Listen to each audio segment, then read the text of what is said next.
Green Coombe is a long wooded valley right in the centre of the peninsula. Tooth Cave is located part way down the valley. Now biting me now.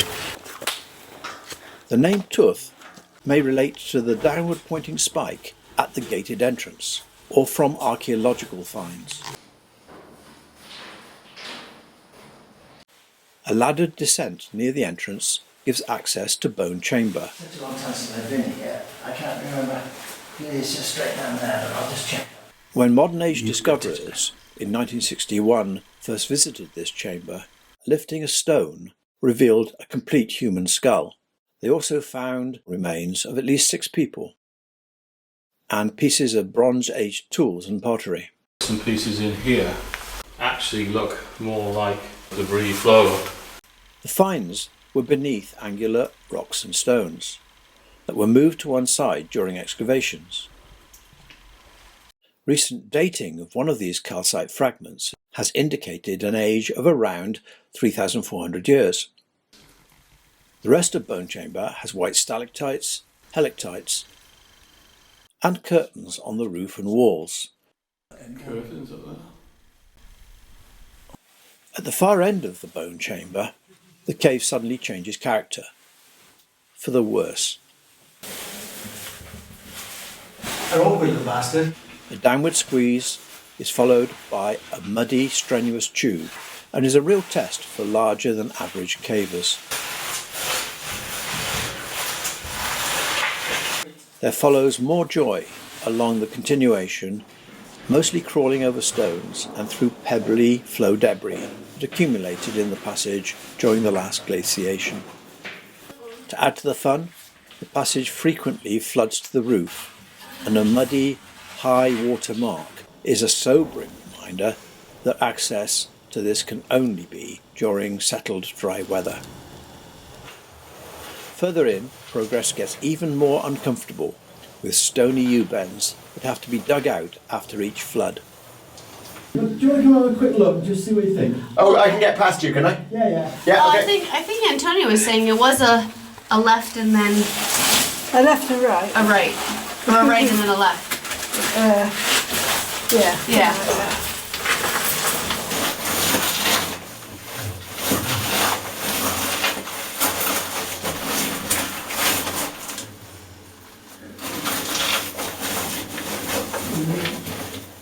Eventually, an upward crawl enters what is called the upper streamway. This is a way out. Yeah. But if you find water here, you would be in trouble, as your way out would be blocked. So this dismal junction is a really important one. So where is the stream? The main passage has lots of evidence of total flooding, but we can never experience the water running freely down this passage and survive the visit. The only place we can see the water is at the top end of the passage called Pot Sump, where a misty green pool fills a pothole. This has been dived following the guideline on the right to a sediment constriction. In flood, water must violently pump up out of this pothole. Water scallops the roof at the top of the shaft and forces stones and flotsam up to scratch the walls.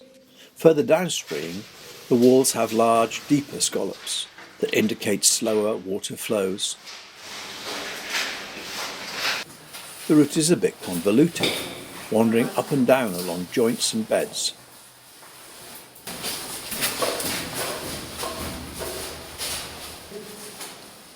Less soluble dolomite and chert form bridges and bulges.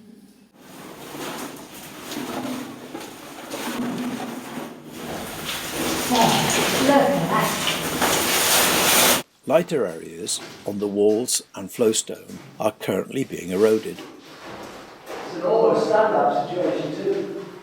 Black veneers of iron and manganese oxides are sheltered depositional surfaces.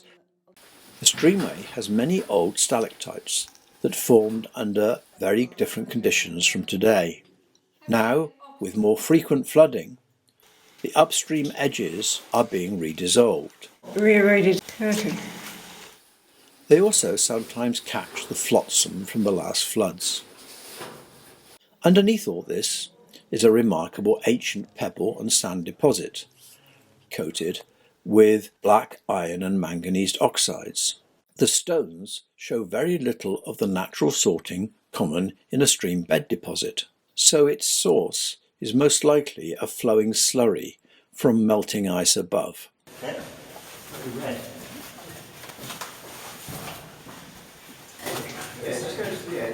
The passage suddenly changes into a constriction through red and white fractured boulders.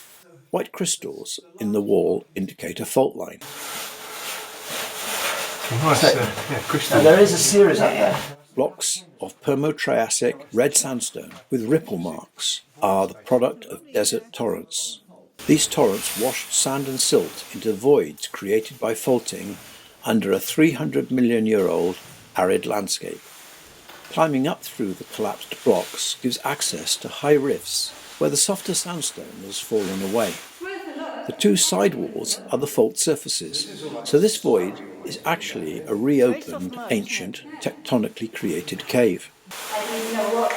High up in the rift is one of the very few places in the cave that is above flood levels.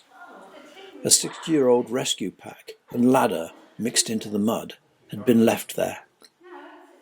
The remains of an old ladder here. Beyond the red choke, the route reaches the site of the big sump. Very occasionally, this drains away. There's the dive line. Oh yes, I see. And it was dry when we visited. Are we going to go in there? Well, I'm going there at the moment. So, is that a string going across? It's a The dive dive line. wire. It's very, very gluttonous. We were able to stoop through for 20 metres, past surfaces sticky with mud, to reach the very rarely visited Southern Stream Passage extension. Oh, okay. From this point onwards, we noticed our breathing rates increase. This was the result of raised carbon dioxide levels, possibly from decomposing organic material. We also collected sediment samples for hydrological research. Okay, so that's T3. This passage is the biggest and most impressive in the cave. It gets a bit higher there. It contains high rifts. Seems to go quite a long way, doesn't it? Wouldn't have expected it to be this big.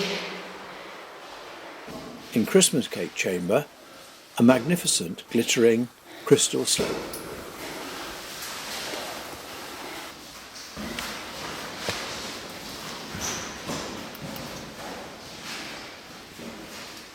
Close to the end of the cave, the passage shapes change again. They become more etched, actively affected by dissolution.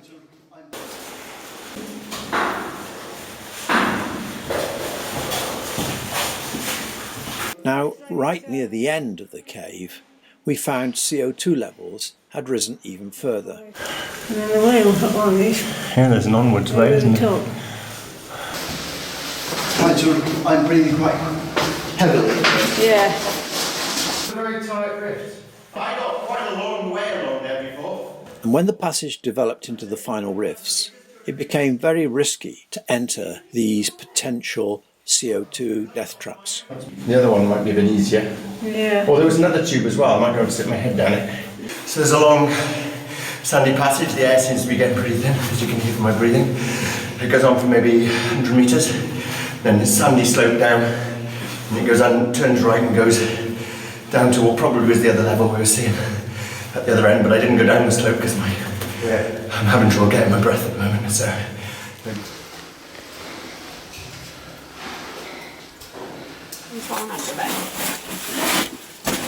Just show how hard cave is. At least I'm not Tooth naked cave. anymore.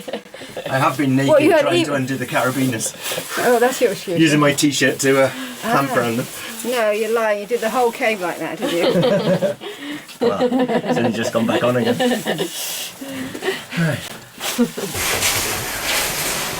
Tooth Cave is not for the faint-hearted and is quite a physical challenge. So enjoyable. We film the cave so you don't have to visit it, unless of course you are a determined caver. Quite a lot of daylight for out the trees. Was there much digging to get in? Yeah, Antonio was digging furiously at the front. I think we probably all had a bit of digging. All got safely in and out. And out. Are you tired? Yes. I'm tired.